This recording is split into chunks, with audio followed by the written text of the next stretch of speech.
One could say that integration is the truest spiritual goal of all. But in order for the universe to become integrated, as a fractal of the universe, we have to become integrated. We have to become whole.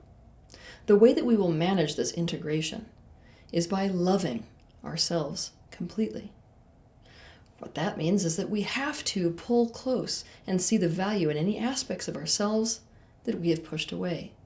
And then, of course, that practice extends to what is external to us. We must pull close and see the value in those things externally that we have pushed away.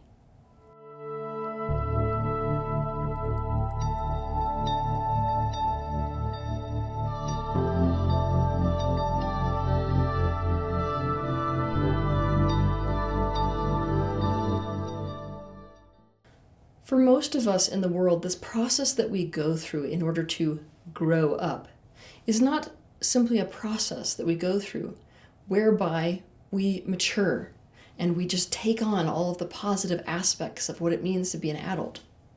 For most of us, there is some element in the growing up process that entails the pushing away of our child self.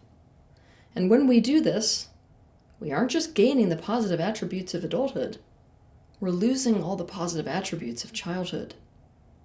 An essential part of integration is to re-own your child self. A crucial spiritual practice is to become like a child. Obviously, one of the most straightforward ways to integrate the child self is to do inner child work. There are several methods for doing this, but to learn my favorite methods, you can watch 2 of my videos. The first titled, A Letter from Your Inner Child Work, and the second titled, Parts Work, What is Parts Work and How to Do It. And you can start doing the completion process. To learn how to do this process, you can pick up a copy of my book that is quite literally titled The Completion Process. Alternatively, you can go to completionprocess.com and select a practitioner to lead you through it. Aside from this process of integration with the child self, as I mentioned before, one of the most powerful spiritual practices that you can add to your toolbox is to become like a child. When we do this, we re-own and we start to express those childlike qualities. We restore ourselves to that childlike sense of life itself and of the world. Therefore, in this video, I'm going to explain to you some very powerful ways that you can do just that. Become again like a child. 1. Spend time around children. Spend time playing with children. This can take many different forms. For example, you might just sit at a park bench and watch children playing on the playground. Let yourself become lost in their way of being in the world. You may even want to meditate on the children that are playing there. This can also take the form of deliberately spending quality time with a child, talking to them, asking them questions, and/or playing with them. But when you do this is very important, you're going to join their world. Most adults, when they interact with children, they try to bring the child into the adult life, into the adult world, into the adult way of seeing things. And for this practice, you have to do the exact opposite. Your aim is to join their world. Your aim is to join their way of seeing things. So your goal, essentially, is to simply follow their lead. 2, be in the present moment. One of those fabulous childlike qualities is to be completely where they are. Now, when you're completely where you are and when you're completely in the present moment, the full impact of the now, it hits you. The full taste of something, the full smell of something, the full way that something feels, the wonder of how something looks. Bring your attention to whatever is happening in the moment and fully take it in.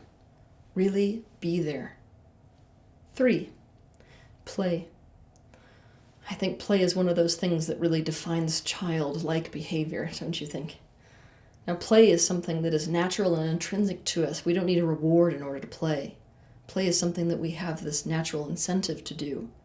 But so many of us, when we grow up, we shut this ability to play right down. Play is defined as engagement in an activity for enjoyment and recreation rather than for a serious practical purpose. But it's here that we need to stop and think for a minute, because in the definition of play is the very dysfunction that we have in our adult perspectives. It is the idea that play is not synonymous with purpose. It is the idea that there is no genuine, deep purpose for simply doing something because it feels good to do it. We grow up and wonder why we aren't happy without realizing that it's because we don't take the straight path to happiness by prioritizing enjoyment. Rather, we spend our lives beating around the bush, hoping that our happiness will come as the end result of other priorities, like keeping a reliable job or reaching our goals. Our need for play does not leave us when we exit childhood, whenever that arbitrary point is. Adults need play. They need these activities or these time periods where they're engaging in something just because it brings enjoyment. But the problem is, most of us reach adulthood and have forgotten how to do this. There is no right or wrong way to play.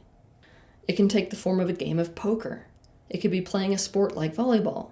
It can take the form of a leisure activity like taking a bath. Or it could be some kind of totally spontaneous action like climbing a tree. No matter what it is, the only criteria that the activity or non-activity must meet in order to be considered play is that you're doing it for one reason only: to enjoy yourself. Having fun isn't just about the big things, those fun things that are very big, like skydiving. It's also about the small things, like giving yourself permission to take a leisurely walk along a beach, go on a date, or even get totally wet instead of covering up when it rains one day. Another thing you're going to have to do in alignment with this is that you're going to have to start to recognize your play impulse. Children naturally are born with this play impulse. And then throughout the course of our life, we tune it out in the same way that many of us tune out to our own emotions. So some of us need to learn to tune back into our emotions, and then some of us need to learn to tune back into our own play impulse. For example, what I mean by a play impulse is that, let's say that you're walking on the beach and suddenly you get this spontaneous urge to run into the surf even though you're wearing normal clothes and you don't have your swimsuit. A sensible person who has trained themselves against their own play impulse will immediately start arguing with their play impulse. They'll start to tell themselves a story about why it's a bad idea. No, then I'm going to get all wet. Then I'm going to get my car all wet. Then I'm going to have to do laundry, right? So they're essentially opposing that impulse, suppressing and denying and disowning it. What's really sad is that a person can do this to the degree that they don't even have access to this play impulse at all. Even though it's still there, it's something that they're just not attuned to. Now, on the other hand, a person who really heeds their play impulse in that very same scenario might actually just go get in the surf even though they're wearing normal clothes. When your play impulse comes up, if you're trying to master this practice of becoming like a child, you have to let yourself act on the impulse to play. Let yourself climb that tree if you suddenly get the impulse to climb it. Let yourself buy the finger paints you pass at the grocery store aisle and paint with them. Give yourself permission to roll down a grassy hill in the park even if you're wearing a skirt or a suit and tie. Sign up for scuba diving lessons if you've always wanted to try it. 4. Try new things and experience old things as if you're trying them for the very first time. One of the most intoxicating things about children is that they're experiencing everything for the very first time. And one of the most intoxicating things about that is that when we show a child something for the first time, the way that they engage with it, it's almost like we are re-experiencing it for the very first time. When this happens, you'll notice that even those simple things we take for granted, like puddles, become things of wonder. To put ourselves back in this state of wonder, we need to start to try new things. I mean literally anything. And trying new things puts you in the space of learning, which keeps you young. Literally anything you do that is trying something new is going to bring you closer to that state of being like a child. It does not have to make sense. Just do it. Never get stuck in that rut, should I call it, of just doing the same thing over and over again, practicing the same skills over and over again, being in the same places over and over again. That is the way to literally buck the current of expansion. That's the way to make yourself age, to decline, and to die. The next thing that you're going to do is to re-experience these things that you have maybe experienced 1,000,000 times before, but as if it was the first time. To do this, you're going to pretend that you're like an outer space alien that was suddenly given a body today, or that you're a walk-in that suddenly has a body today. And when you do this, I don't care if you have eaten granola 1,000 times in your life before. When you sit down and you put it in your mouth, you're going to do it with the mentality that this is the very first time that you are doing it. If you go on that walk, you may have walked down that same road 100 times. You're going to walk down that road this time as if it's the very first time you've ever seen that road. You know that childlike innocence that we all love so much? Experiencing life intentionally in this way that I am describing is a very powerful way to restore your own innocence. 5. Be curious. This means that you have to keep your mind active instead of letting it be passive. For this practice, throw away whatever knowing that you think you have, including the idea of boredom. If you find something boring, you are not looking deep or close enough at it. Start from a place of nothing is boring. Start from a place of not knowing. Let go of all preconceived ideas. Keep an open mind and an attitude of wanting to learn instead of judge. And also connect to the fun in learning. Ask questions. We all know this about a child, right? You cannot ask too many questions. Question everything. Make it a habit to spend time in different worlds. What do I mean by these different worlds? A specific movie creates a different world for you, right? A specific culture is its own world. A specific field of study or interest is its own world. People who play a sport, that's a world, right? And we have this tendency in our adult life to get stuck in very specific worlds, so much so that even when we travel, it's like we don't even break outside that world. We just go to the same world, but in a different location. When you are practicing becoming like a child again, you're going to have to become a traveler. And by the way, in order to become awakened at all, you're going to have to become a traveler of worlds. But what I mean by worlds is you're going to have to insert yourself in these different perceptual realities. Even if that means reading something you would never normally read, or talking to someone from a totally different walk of life, seek out different worlds. Do something or engage with something totally out of the norm. Search for the positive in anything you come across, and study everything you come across. 6. Be radically honest. Again, one of the most amazing things about children is there really is this alignment with the inside and the outside. Children are radically honest. To the point that a lot of the adults around them are like, yeah.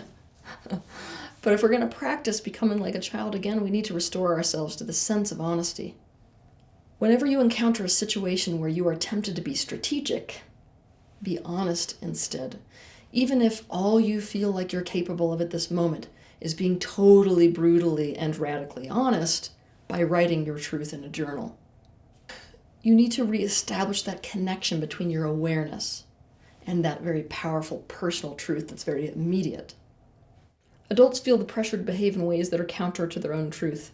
They say they aren't hungry when they are. They act like they're fine alone when they're not. They sit in positions their body doesn't want to be in. I want you to practice this congruence between your personal truth and the rest of you. 7. You have to let other people help you. And part of this means you have to reconnect to your needs. Children are in a position where they really can't get on in the world without letting other people help them. But oftentimes, because of this, they're more successful. When we grow into adults, we actually shortcut our success by being unwilling to get help. When we could succeed much faster by identifying the people who are better at certain things than we are and getting them to help us. Also, as a child powerfully understands what they need, and they also see their needs as something that is essential to their life experience. That's why when a child's thirsty, they don't just carry on as if everything's fine. Usually there's a huge meltdown, as if to say, no, that's a need I have. Start to become aware of and meet these needs, including asking other people to help you with these needs. Needing others does not mean anything negative about a child. It also doesn't mean anything negative about you. 8. Identify those qualities that you specifically want to emulate about children, and emulate them. In order to do this effectively, you might have to go watch how children do something. For example, let's say that one of the qualities that you've identified in children that you want to reown in yourself, you want to awaken, is creativity. You have to go see how a child creates, and then emulate that. By watching how they create, you might then get messy. You might assume you'd be good at something and find out whether you're good or not by trying it. You might do something hands-on. You might let your imagination run free, uninhibited by ideas of what's possible and not possible. You might stop being inhibited by what other people think of what you create. And you might create with things and in ways that could be considered quite wacky. No matter what practice you select to become like a child, you must remember this. A child does not act serious about these things. So, if you find yourself becoming serious and becoming super disciplined about any one of these practices, you're not practicing becoming like a child, so drop them. We have the tendency to minimize the power of the child. We love to think that the child represents what we will grow out of in the process of personal progression. But today I have a little secret for you. The inner child is in fact the disguise for the higher self. And this is the reason why so many awakened beings have so many childlike qualities. In fact, it can be said that the more awakened one becomes, the more they become once again like a child, albeit a very wise one. And so, it's only appropriate that I end this episode with a fabulous quote from Paula Poundstone. Adults are always asking children what they want to be when they grow up, because they're looking for ideas. Have a good week. If you liked this video, be sure to hit the like button, subscribe to my channel, and consider sharing this video with your friends. You can also click on the bell icon to be notified of the next time that I post a video. I want to thank you personally for the bravery that you have to step into awareness. I'll see you in the next video.